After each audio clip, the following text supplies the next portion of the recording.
আসসালামু আলাইকুম ওয়া রাহমাতুল্লাহি ওয়া বারাকাতুহু।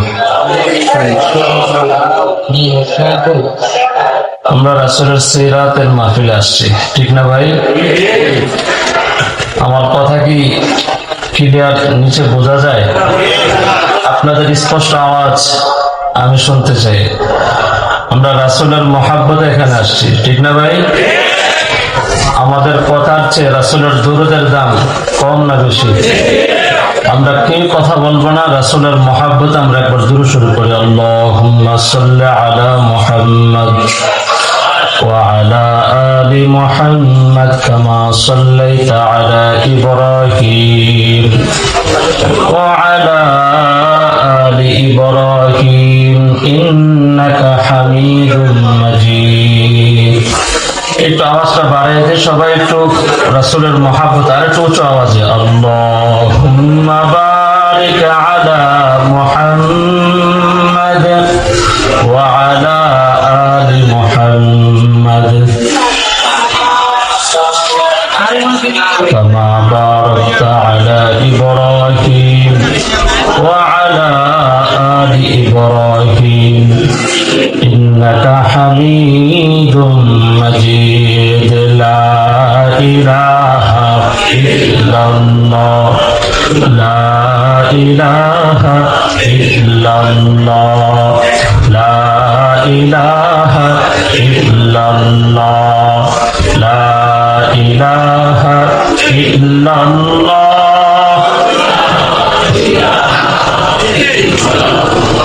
লা ইলাহা ইল্লাল্লাহু মুহাম্মাদুর রাসূলুল্লাহ। সকলে বলে সাল্লাল্লাহু আলাইহি ওয়াসাল্লাম। মাগরিবের পরে কারা কারা আলোচনা এখানে ছিলেন একটু হাত উঠে তো মহব্বত করে। মাশাআল্লাহ, অধিকাংশ শ্রোতারাই খুব আগ্রহের সাথে মনোযোগের সাথে মাগরিবের পরও আলোচনা শুনেছেন, আবার এশারের পরে বসেছে। আসলে আমাদের দাওয়াতি আজকের যে মেহমান সবাই চলে আসছে, শুধু শরীয়তপুর হুজুর কাছাকাছি চলে আসছে। আমাদের প্রধান মেহমান উস্তাদুল আসাতিজা শাইখুল হাদিস আল্লামা নজরুল ইসলাম কাসিমি দামাত বারাকাতুহুম আলিয়া হুজুর মাগরিবের পর পরে চলে আসছে।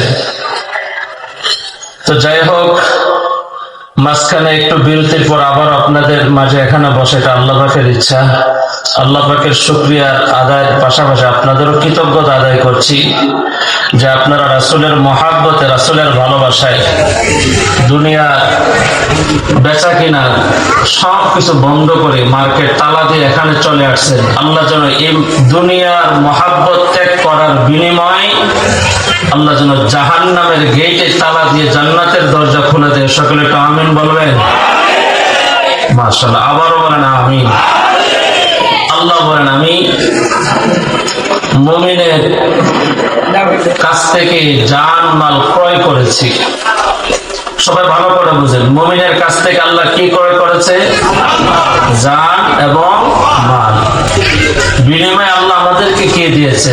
জান্নাত। যেরকম সুবহানাল্লাহ, ইন্নাল্লাহা আশতারা মিনাল মুমিনিনা আনফুসাহুম ওয়া আমওয়ালাহুম বিআন্না লাহুমুল জান্নাহ।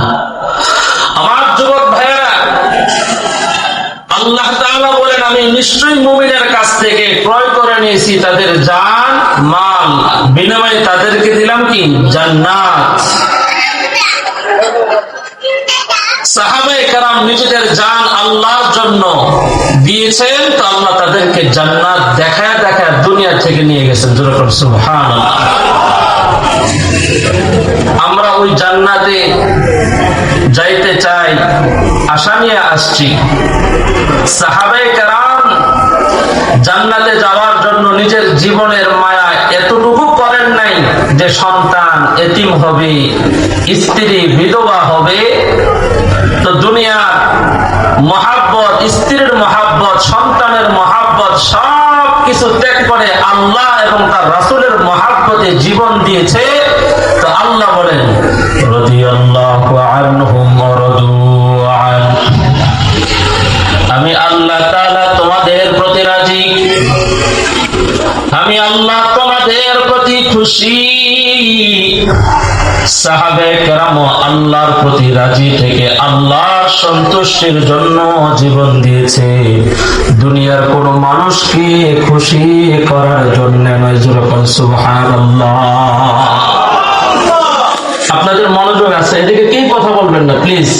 যদি আপনাদের ব্যস্ততা থাকে একটু দূরে গিয়ে কথা বলে, জরুরত থাকে। সাহাবে কেরাম জীবন দিয়েছেন, একটু মহাব্বত করেন কার জন্য? একটু আওয়াজ করে, আল্লাহর নাম নিতে লজ্জা আছে?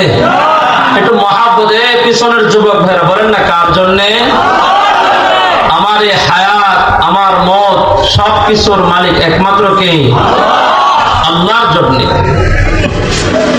আল্লাহ নবীকে বলেন, নবী আপনি বলেন আপনার জান, আপনার নামাজ, আপনার কোরবানি, আপনার হায়াত, মত সবকিছু আল্লাহর জন্য। যারা বলেন কার জন্য? কুল ইন্না সালাতি ওয়া নুসুকি ওয়া মাহইয়ায়া ওয়া মামাতি লিল্লাহ ওয়া মামাতি লিল্লাহি রাব্বিল আলামিন।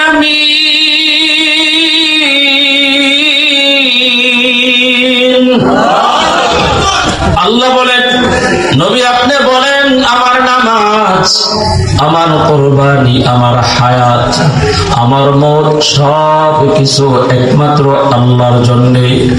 সাহাবায়ে কেরাম জীবনের মায়া করেন নাই, আল্লাহর দ্বীন কায়েমের জন্য, ইসলামের জন্য, আল্লাহর ভালোবাসায়, রাসূলের ভালোবাসায় জীবন দিয়েছেন। আর আজকে কুফরি মতবাদ, গণতন্ত্রের জন্য বহু মানুষ হরতালের নামে জীবন দেয়। এর নবীর উম্মতের দল